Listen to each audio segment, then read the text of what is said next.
from what you see in your paper. So if you would take a look at this, I think you'll see that, is it a different cross section? Yeah, I think it's a slightly different cross section. Yeah, and then the base region. Guys, take a minute, edit what you see on number 5. Edit what you see on number 5. And I want to do this one like this. Okay, so take a minute, change the cross sections to isosceles right triangles with one leg stretching across the base, and the base being formed by a parabola and a line instead of, I think, 2 lines. So it is, like I said, a little bit of a change. Check it out. So once you have that down, first thing, if you want to use a calculator, you're welcome to it. First thing I want you to do is try to sketch this region out. Okay? Please sketch out the region. Morning. So for folks just coming in, this is number 5, but it's a little bit modified from what you found in your notes packet. So take a minute and make the couple of modifications there. And did you say that we could or couldn't use calculator? This one is, calculator active for sure. Definitely.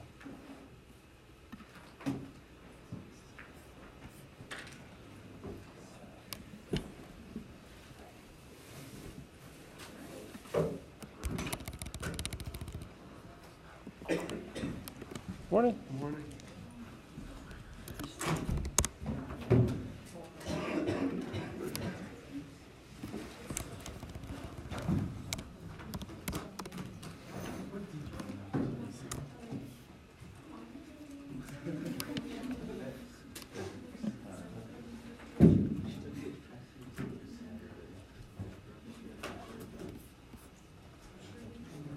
Is this the grade 2? Yeah, definitely. Definitely.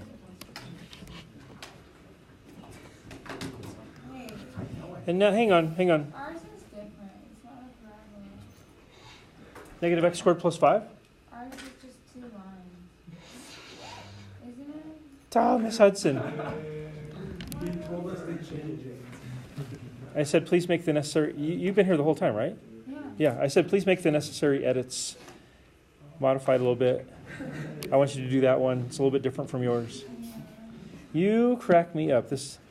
And yeah. It's like 5 times. It's been a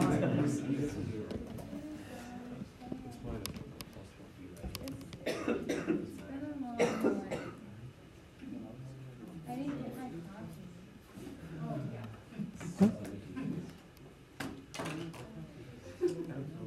I'm going to make this a little bit easier on you. Do you see the last one? It says and x equals 0. Let's get rid of that one. Let's just make this one whole region. Let's make it a little bit easier for you.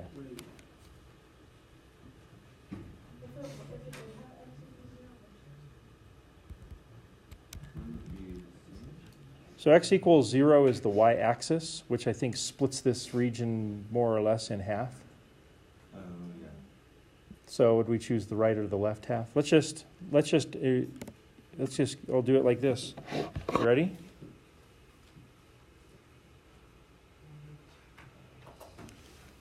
Let's just do that. It's a little bit less, which will make it easier for you. Less to think about. Okay, so that's the region.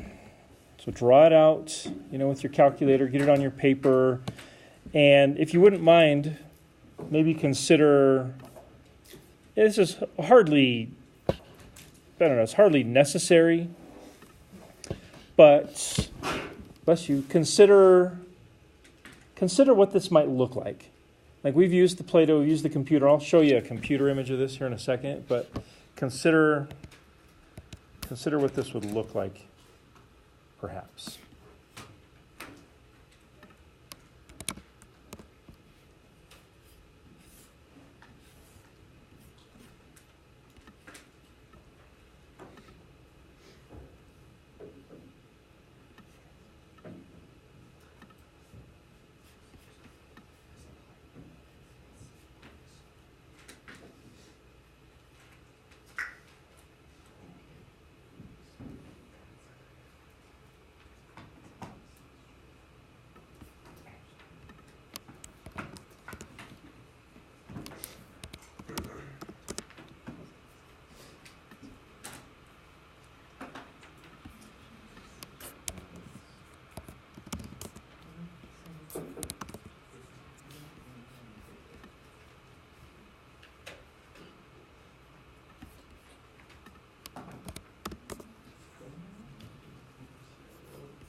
Okay, so from a what does it look like perspective,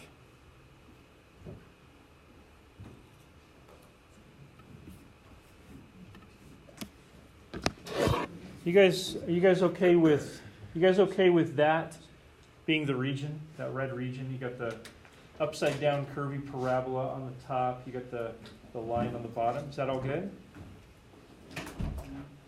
Agree with your region? Okay.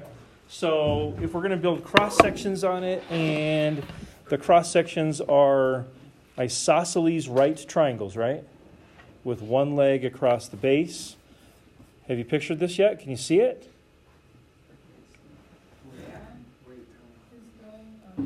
So you picture that curvy region with a line on the bottom, and then like isosceles right triangles growing up out of it. Okay, so let's see if this is what you're picturing.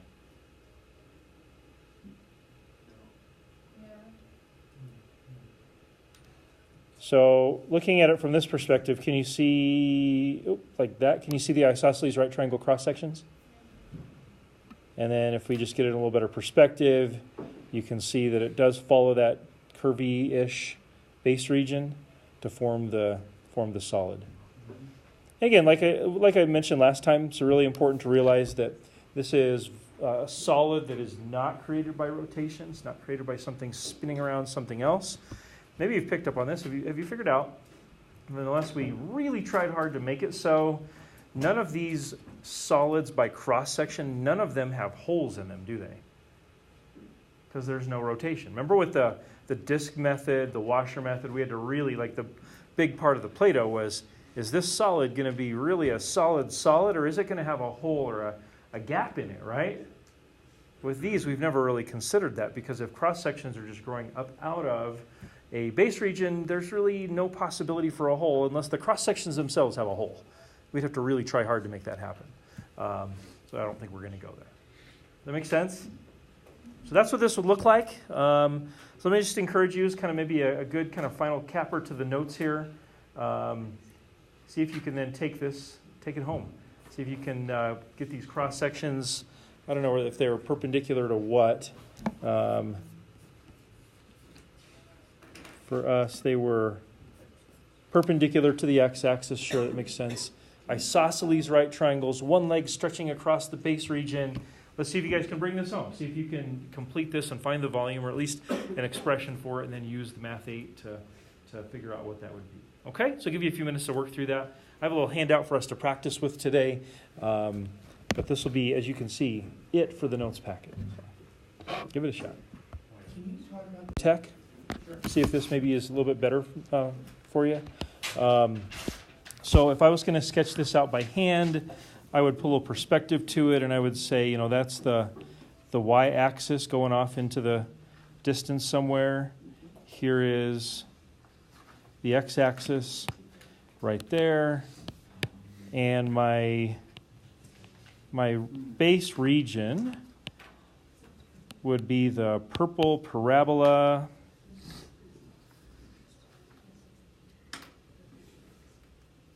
Something like that. And then my line would be this lovely red line, and what was it, 1/2 x minus 1? Is that what it is? Yeah, that's right in front of me. There we go, 1/2 x minus 1. So I'm going to say, I'm going to try this instead.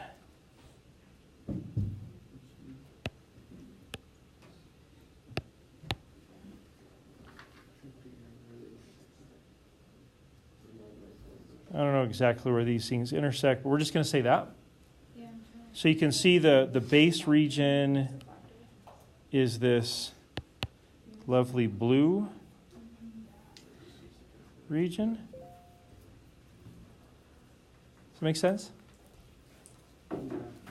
So the way it's described is, it says that the cross sections are isosceles right triangles. So the word isosceles means, two of the sides are the same length, and it's a right triangle for a cross section. So like an isosceles triangle could be oriented all kinds of different ways.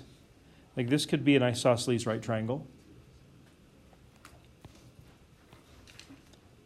That could be an isosceles right triangle. They can be, spun around all these different ways. But this one tells us specifically that one leg is stretching across the base. So for an isosceles right triangle, the legs are the two equal sides, right? Because the hypotenuse is the longest, so there can only be one hypotenuse, right? So if it's isosceles, which means two sides are equal, that means the two legs are the two equal sides. There's some beautiful geometric proof in there somewhere. Should we do it? No. Okay, fine. Does that make sense, though, Kayvon, as far as what if they didn't say with one leg stretching across the base, if they left that open to interpretation, we'd have very different looking regions depending on which way we went. But by saying one leg stretching across the base, they've locked it down. It's going to really just look, there's just going to be one volume instead of two possible volumes. Okay. Does that make sense so far? So then and this is kind of the crux of your question. You were saying, I don't understand how these triangles fit. So I'll try to draw one or two of them in for you. So here is, let's try this. Here's one leg going across the base. Now keep in mind with an isosceles right triangle, if one leg is stretching across the base, then the other leg is going to go straight up from that, and it's going to be the same length as that base, because it's isosceles, right? And it's going to go straight up because it's a right triangle. So I'm going to say, that looks like about the same length. So there's the two legs on the isosceles right triangle, so I'll mark them as such.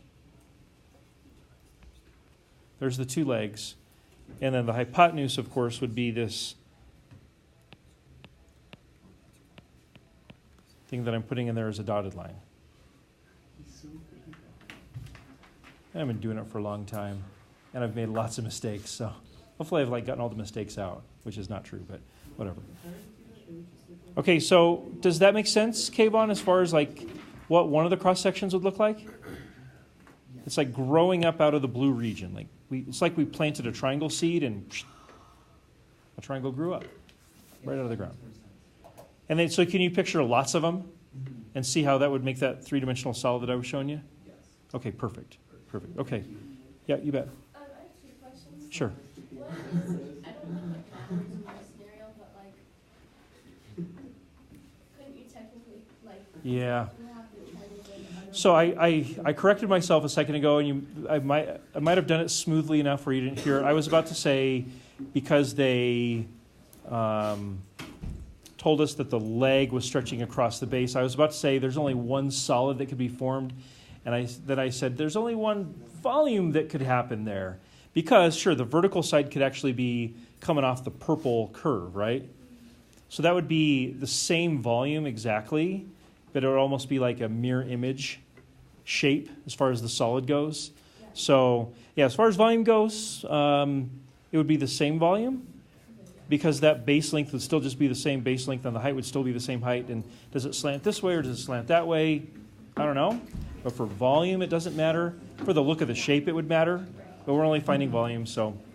Well, I think your question is good, because if you can visualize, well, wait a minute, could it be like that? You're starting to get to a good place. We're like, I see it this way, and you see it that way. Could it be the same? Same volume, yes. Different shape, yeah. Good question. Any other thoughts, questions about our curvy, triangularly looking thing here? Okay. So let's see if we agree. I hope we do. If this will be, this will be good review. And this will maybe tie in a little bit with what Ryan asked about, and hopefully we can tie all this volume stuff together right here. If you have rotation, which is not what this is, but if you had rotation and you're thinking about setting up the framework for what you're going to do, what's the number one question you got to answer as far as what setup should I use? Is there a hole? Could it hold water, or is it a solid solid? So if it was just a totally solid shape caused by rotation, totally solid, there's no hole, it couldn't hold water, just whatever, totally solid, right? What method do we use? What setup do we use? Disks, yeah. And so that would be volume equals pi integral r squared dx or dy with the appropriate limits, right? But what if it's rotation again, and rotation, but instead it's not a solid solid. It could hold water, or it's got a big old hole in the middle of it. What's the setup there? We call that washers. And this is another great opportunity for you to compare. Do you notice how washers is basically a disk method minus a disk method? So it would be volume equals pi integral, but instead of r squared, what's in there? Yeah, big R and little r, both squared, right? Dx or dy, depending on what's appropriate. So those are both if you have rotation. So I'm trying to approach this from a big concept perspective, right? Not just like little formulas. I put these out there simply to point out that in this case, neither of those has anything to do with this one, right? Because this one is created by cross sections. And so for this one, I'd say, well, there's no rotation, so it's not the disk method. And there's no rotation, so it's not the washer method, washers. It's cross sections, and so I've got to use cross sections. So I'm hoping that you will be able to navigate that and figure out what it is and what it isn't, and arrive at least a good strategy. So maybe equals integral. Let's set up the dy or the dx first. What do you guys think? Is this going to be dx cross sections or dy? What do you think? dy? Dx? There's only one of two ways, and I'm hearing both. The cross sections are perpendicular to what? X-axis. And so that means the thickness. So when I say the thickness, would be like if I three-dimensionalize this a little bit more, like if I tried to sketch in the thickness,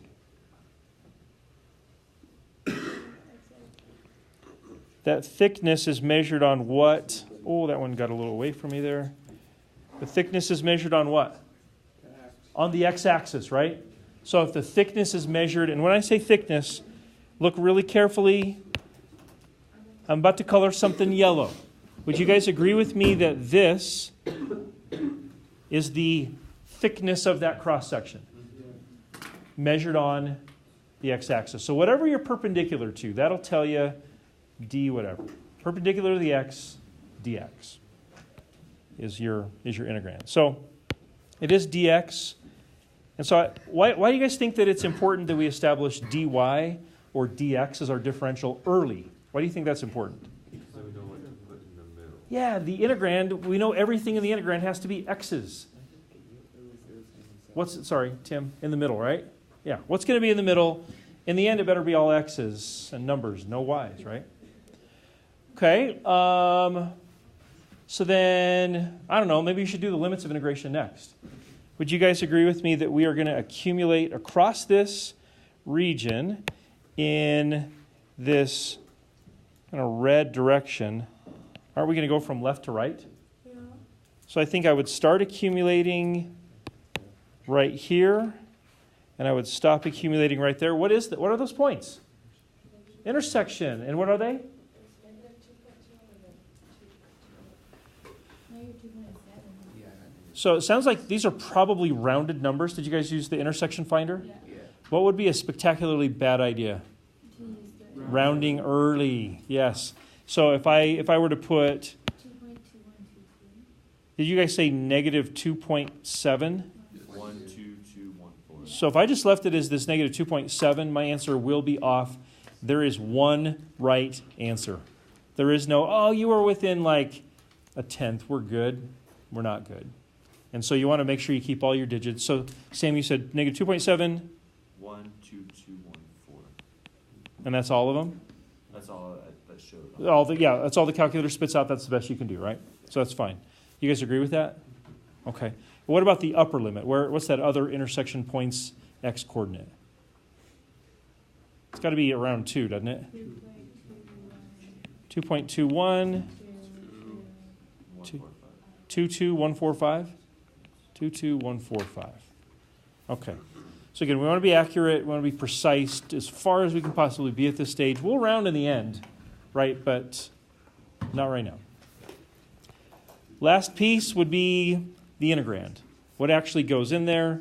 I didn't give myself much room, so let's put this over here. Remember that what goes in here is area of the cross-section.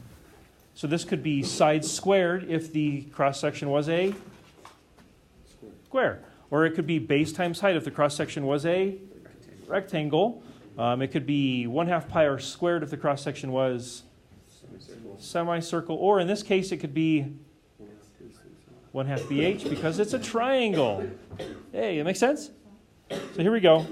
In place of a of x, I would put 1/2 times base times height.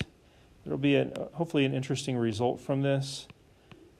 But there's my 1/2 BH. There's a connection you could make, and is it the isosceles thing? Yeah. Yeah, let's not go there yet. I think that's a really good connection. Okay, so then how do we decide the base length? By the line on the bottom. So do what with the line on the bottom? Or no, the one. Let me do this. I'm starting to run out of colors here. How about this lovely pink color? Would you guys agree with me that the base length goes from here to here, the pink line segment? Wouldn't that just be the parabola minus the line? Oh, parabola minus line, right? That makes sense? High minus low. That difference there would give you that line segment's length. High minus low, parabola minus line. Okay, so I'm going to say parabola is negative x squared plus 5 minus, parentheses, the line. Got to have parentheses. If you don't, there's one word to describe it. It's wrong. You got to have the parentheses. There is no almost. Okay, does that make sense? Parabola minus line to get you that distance. So then this is where hopefully a good connection, I think Ryan was mentioning it earlier, would be awesome. Because when you get here, you're like, great, cool, I know what the base is. It's parabola minus the line, and this will give me that varying base length. But I am given, apparently, no information whatsoever about the height.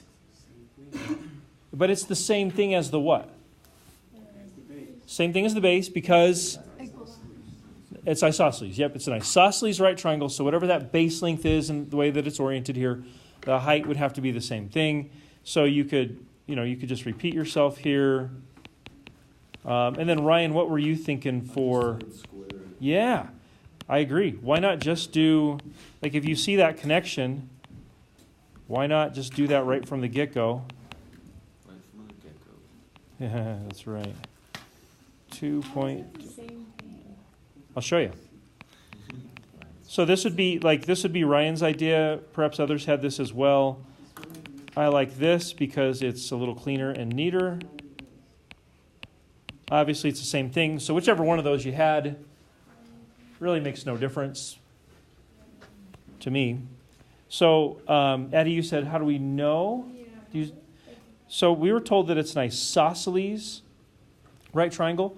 Isosceles triangles have two sides that are equal or congruent to each other. And so I know that one leg goes across the base. That means the other one has to go straight up, right? If one leg is going across the base, so like if I just picked out one of the cross sections, if this was one of the legs, wouldn't the other leg either have to be here or there? It's got to be in one of those two places, right? So that means, let's say it's over here, that means that these two are both the legs, and if it's an isosceles triangle, those are the two legs that have to be the same length, meaning that this and this are the same. There's the rest of your triangle. And then what's important is it's also an isosceles right triangle, and the perpendicular nature of that is really important for determining the height, right? Because height has to be perpendicular to base for it to actually be the height. And so because it's a right triangle and isosceles, we know that the base and the height, the way that it's oriented at least, would have to be the same thing. What if they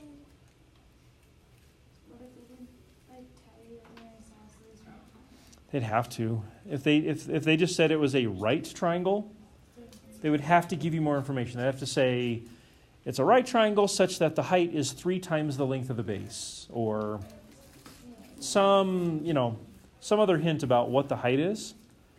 Otherwise, you'd be stuck and say, I know all about this, except there's the one part I don't know because you didn't tell me enough. Does that make sense? Okay. Anybody else with a question, clarifying anything? Right? All right, so for the 1/2, Yeah. you take that out? Certainly could. So It could be in or out. If I was going to do this on my calculator and figure out what this is, I would probably go 0.5 math 9. I probably would take it out just for ease of entering in the calculator. But yeah, if you wanted to just bring this guy right on out to the front, certainly could, in either case. But whether you did or didn't, there would be no reason to mark anything off. It's totally equivalent. Perfectly fine. Anybody else question? Any little clarifying detail of any kind? Okay, fair enough. So I got a little handout for you. All right, so we're trying to work through A and B. Hopefully this is not you, but I feel like every year when we do a question like this, there's always someone that tries to fit all their words in like the 5 square millimeters between the words and the sentences and the question stems. There's like all that real estate down below. And they just try to like cram everything in. You know what I'm talking about? So use all that area down below. There's like half a page now, maybe a little bit more. Looks like you're all doing that. Please try A and B. A obviously has to do with area. B has to do with what we've been working on the past several days.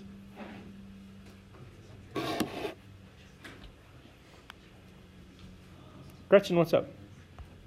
Hey, listen, you got. Let me set the scene for you. You'll get a lot more familiar with this during Practicum in April. You probably are at least a little familiar with this. All of the free response questions on our AP test and quizzes we'll do in April, that kind of thing, all of the free responses are worth 9 points. I don't know why they decided that 9 was the right number. 10 seems like a good number to me, but they decided 9 was the right number. And so anytime you have one of these FRQs, the whole thing in total will be worth 9. And so I think some of you are going to be really encouraged. You're going to see, I'll unfreeze it here in a second. You're going to see a little bit of process and answers on the left. You'll see a grading standard with points on the right. And like we've done before, why don't you check out and see what points you think you would have gotten. So there's the answers. For A, they define the intersection points right away. And they use the letter A to represent the necessary intersection point later on. You don't have to do it that way. But they got 2.004 for their combined areas of R and S. Sam? In rounding, it's 3 decimals. Right. If I round to 4, will I get marked up? Nope. It needs to be 3 or more. So just be safe. So if you had 2.0044, I think is what it would have rounded to, right? 3.5. It's 4. It would be 4, 3, 4, 5. So Oh, okay, so 4.3. Okay, that would be fine. Yep, for sure. Meg, question? So if you got like the limit wrong, You got what wrong? if like let's say you got A wrong, like not that I did this, but just in the future, like if you got A wrong, When you say A, are you talking about the intersection point or part A? the intersection, Right. but you kept it the same throughout like everything, like all of Yeah. it, you still get So I would love to say that every single year things like that are treated exactly the same way, but they aren't.